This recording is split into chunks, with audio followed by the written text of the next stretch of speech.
నా పేరు చరణ్. ఈరోజు టాపిక్ వచ్చేసరికి ఏదైతే మనం ఎన్నో రోజుల నుంచి ఎదురు చూస్తున్నాం కదా, మాస్ మహారాజా రవితేజ గారి దగ్గర నుంచి ఒక అల్టిమేట్ మూవీ అయితే, మంచి మాస్ మూవీ అయితే రావాలని చెప్పేసి చాలామంది అయితే కోరుకుంటున్నారు. ఎప్పుడైతే ఆయనకి సినిమా ఒక అంటే ధమాకా ఏవైతే ఆయనకి మంచి కిక్ ఇచ్చిందో సినిమా, మళ్ళీ ఆ తర్వాత ఏ సినిమా అయితే రాలేదు. సో ఇప్పుడు మాస్ జాతరతో అయినా కొడతారేమో అని చెప్పేసి చాలామంది అయితే ఎదురు చూస్తున్నారు. సో డెఫినెట్గా కొడతారని అనుకుంటున్నాను. సో డెఫినెట్గా కొట్టాలి. ఎందుకంటే ఈ సినిమా చాలా రోజుల నుంచి, చాలా సంవత్సరాల నుంచి జరుగుతూ వస్తుంది. ఎందుకంటే ఏదైతే మనం రవితేజ గారికి కొన్ని ఇన్సిడెంట్స్ అయితే జరిగినాయి, అదేవిధంగా సినిమా ప్రొడక్షన్ టీం కానీ, కొంత ఏదైతే ఎడిటింగ్ ప్యాటర్న్ కానీ, లేదనుకుంటే సినిమా ఓవర్గా తయారవటం కానీ, మార్పులు చేర్పులు చేస్తూ ఉంటారు కదా, ఇవన్నీ కూడా జరుగుతూ ఉంటాయి కదా. సో అందుకు సినిమా అయితే లేట్ అవుతూ వచ్చింది మనందరికీ తెలిసిందే. సో అల్టిమేట్గా మొత్తానికి అక్టోబర్ 31న అయితే రాబోతున్నాం అని చెప్పేసి సితారా ఎంటర్టైన్మెంట్స్ బ్యానర్ నుంచి ఒక పోస్టర్ అయితే మనకి రావడం అయితే జరిగింది. దీనికి సంబంధించిన అల్టిమేట్గా హైపరాది గారిని బిల్డ్ చేసుకొని, హైపరాది గారితో కొలాబరేట్ అయ్యి మాస్ మహారాజా రవితేజ గారు, అటు పక్కన ఆ హైపరాది ఆది గారు ఇద్దరు కూడా కలిపి ఒక అల్టిమేట్ ఒక ప్రమోషనల్ కంటెంట్ అయితే, ప్రమోషనల్ వీడియో అయితే పెడతాం జరిగింది. సో చాలా రోజుల నుంచి అయితే అందరూ ఉంది, పోస్ట్పోన్ అవుతూ వచ్చింది, సినిమా రిలీజ్ అవ్వట్లేదు, సినిమా ఎలా ఉంటుంది, ఏ విధంగా ఉంటుంది, మనమేమో పాటలు చూసాం, మనమేమో గ్లిమ్స్లు చూసాం, మనమేమో టీజర్లు చూసాం, ఇంకా ట్రైలర్ రాలేదు, ఇంకా సినిమా రిలీజ్ అవ్వలేదని చెప్పి చాలామంది ఎదురైతే చూస్తున్నారు. ఎందుకంటే మహారాజా ఏదైతే రవితేజ గారిని చూసి చాలా రోజులు అయితే అయింది కాబట్టి ఆయనకు కూడా సినిమాని ఈ మధ్యన ఫ్లాప్ అవుతూ వస్తుంది. బట్ ఈ సినిమాతో అయితే గట్టెత్తానని అయితే నేనైతే అనుకుంటున్నాను. సో ఎందుకంటే మాస్ మహారాజా రవితేజ గారికి ఏదైతే ఆ ఎసెన్స్ మాస్ అనేది ఫ్లేవర్ ఉందో, ఖచ్చితంగా ఈ సినిమాలో అయితే ఎక్కువ చూపించిపోతున్నాను. దాంతోపాటు ఆయనకి కలిసి వచ్చింది ఏంటంటే పోలీస్ గెటప్లో ఏదైనా సినిమా చేస్తే డెఫినెట్గా ఆయనకి ప్రతి సినిమా కూడా హిట్ అవుతుంది. ఈ సినిమా కూడా పోలీస్ గెటప్లో ఉన్నారు కాబట్టి ఏదైనా మంచి కలెక్షన్స్ కానీ, మంచి రికార్డ్స్ కానీ క్రియేట్ చేసే అవకాశం ఉందేమో అనేది మనమైతే ఓవరాల్గా చూడాల్సిన అవసరం అయితే ఉంది. బట్ ఓవరాల్గా అన్నీ చూసుకున్నా కానీ నాగవంశీ గారేమో అటువైపు రిలీజ్ చేస్తాం అని చెప్పేసి ఆయన అంటున్నారు.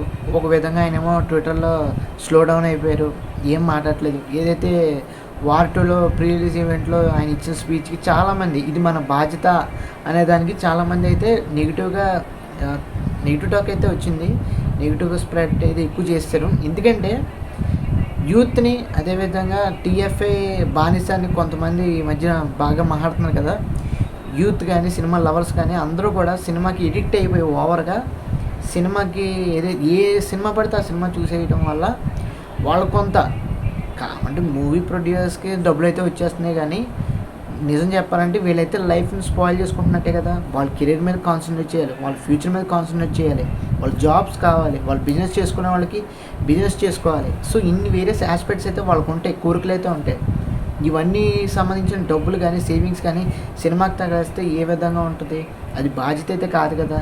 నాగవంశీ గారు కూడా అలా మాట్లాడతాం అనేది తప్పు అనుకోండి. బట్ అన్నీ ఇంకా కలిసిపోయినాయి కాబట్టి, అయిపోయింది కాబట్టి ఇంకా వదిలేయాల్సిన అవసరం అయితే ఉంది, మనం పట్టించుకోకూడదు. సో ఓవరాల్గా చూసుకున్నట్లయితే ఆయన బ్యానర్లోనే ఈ సినిమా వస్తుంది కాబట్టి ఆయన ఖచ్చితంగా ఈ సినిమాకి నెక్స్ట్ లెవెల్లో వార్ 2 కానీ ఎక్కువగానే మాట్లాడాలి. ఎందుకంటే ప్రమోషనల్ కంటెంట్ అనేది ఒక సైడ్ నుంచి ఆయనే ఎక్కువ చేయగలరు. ఆయనకున్న ఫ్యాన్ బేస్ మా అందరికీ తెలిసిందే, ట్విట్టర్లో కానీ, అటు యూట్యూబ్లో కానీ, ఆయన యొక్క ప్రెస్ మీట్స్లో కానీ ఏ విధంగా మాట్లాడతారు, ఏ విధంగా చెలరేగుతారో మనందరికీ తెలుసు.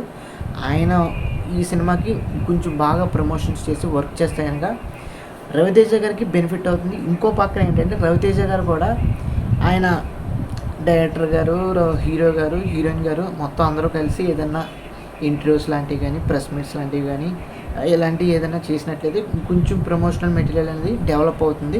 సో మొత్తం మాస్ జాతర అనే సినిమాకి మధ్యలో ఏదైతే మాస్ జాతర సినిమా ఉందో ఈ చుట్టూ కూడా మంచి హైప్ అయితే బిల్డ్ అయ్యే అవకాశం ఉంటుంది. దాని ద్వారా ఆడియన్స్ అనేవాళ్ళు సినిమా బాగుంటే ఖచ్చితంగా థియేటర్కి అయితే వస్తారు, అందులో నో డౌట్ అట్ ఆల్. ఇక ట్రైలర్ అయితే రిలీజ్ అవ్వాలి, ట్రైలర్ని బట్టి కొంతమంది అయితే వెళ్ళే అవకాశం అయితే ఉంటుంది కదా. సో అది ఓవరాల్గా ఏంటంటే మనం అన్నీ కూడా చూసుకొని సినిమాకి అయితే వెళ్ళాలి. సో ఎన్ని పక్కన పెట్టినా కానీ అక్టోబర్ 31న అయితే రిలీజ్ అయిపోతుంది. అల్టిమేట్ రిలీజ్ డేట్ అయితే మనకు అందించారు సితారా ఎంటర్టైన్మెంట్స్ వాళ్ళు. ఇంకా ఎదురు చూడటమే సినిమా ఎలా ఉంటుంది, ఏ విధంగా ఉంటుంది. ఈ నెలలే కాబట్టి ఏదో ఒక రోజు మనకైతే రిలీజ్ ఈవెంట్ కానీ, ట్రైలర్ కానీ ఇవన్నీ కూడా వస్తూ ఉంటాయి. నాకు తెలిసి టీజర్ 2 కూడా వదులుతారేమో అనుకుంటున్నాను. వదిలితే కనుక డెఫినెట్గా బాగుంటుంది. సో అంటే ఎందుకంటే మనకి సినిమా ఎలా ఉంది, అసలు సినిమా ఏంటి అనేది ఖచ్చితంగా తెలుస్తుంది. కొంతమంది ప్రీవియస్ టీజర్ అయితే చూశారు కదా, చాలామంది కామెంట్ సెక్షన్లో రొటీన్ సినిమా పెద్ద ఏం ఉండదులే, ఇంకా లేట్ చేసుకున్నా పర్లేదు, కొన్ని కామెంట్స్ అయితే చూశాను. బట్ నాకు అనిపించింది ఏంటంటే చూద్దాం, ఇంకో టీజర్ రానిద్దాం, అదేవిధంగా ట్రైలర్ కూడా వస్తుంది కదా, చూద్దాం. సో సినిమా ఏమాత్రం కొత్తగా ఉన్నా, కొత్తగా చూపించగలిగిన మన రవితేజ గారిని సినిమా అయితే బ్లాక్ బస్టర్ హిట్ అయితే అవ్వబోతుంది, అందులో నో డౌట్ అట. సో ఇది ఫ్రెండ్స్ ఓవరాల్గా రవితేజ గారి గురించి, రవితేజ గారి సినిమా మాస్ జాతర గురించి, అదేవిధంగా ఓవరాల్ రిలీజ్ డేట్ గురించి అప్డేట్స్ అయితే మీకు అందించాను అనుకుంటున్నాను.